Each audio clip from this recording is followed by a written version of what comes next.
The story, from its title on, invites us first and foremost to think about Merrymount and the Merrymounters.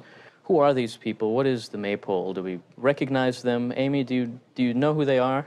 Well, yes, I do know who they are. I recognize them. They're all around us. They're people who live to eat, drink, and be merry. But these take this to an extreme.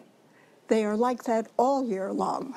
So the Merrymounters are described in the story as a wild throng. We're told that an outsider looking at them would describe them as a crew of Comus, an ancient god who's related to Bacchus or in Greek Dionysus.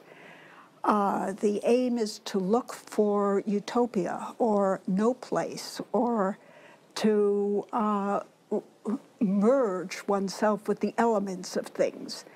And while the Merrymounters themselves will pursue happiness to an extreme, or in any way that they choose, they are also a community. And the thing that binds them is the Maypole.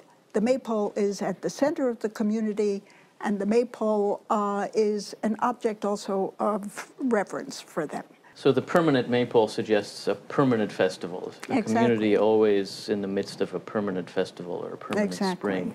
Is that any way to live? Does Hawthorne suggest to us that this is in fact what it seems, that these people are in fact living the life that utopians only imagine possible? I would modify Amy's formulation of eat, drink, and be merry. Would be well, eat, drink, dance, and be merry, for tomorrow you will die. And this rush into the life of pleasure and the celebration of the present moment and the overcoming of all of the boundaries and distinctions, which in the end don't really mean anything anyhow, was, I think, a way, it was a kind of false joy covering over what is underlyingly a deeper despair. Hawthorne makes that point very nicely by using the word mirth instead of happiness or joy. Mirth and jollity.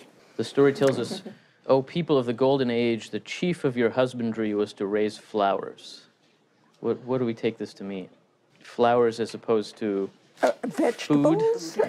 as opposed to... I mean, flowers could go so far, but can it sustain over the years without a settlement, without settled ways, with this kind of monthly, if not daily, revelry?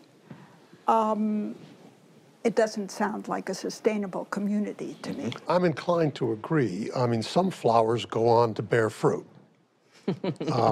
I mean, to be interested in the flower and not in the seed and not in the fruit is another way of saying one really wants just the bloom of things and nothing fruitful. And this is not, the fruitfulness of flowering is not on their minds. It's the beauty of the present moment.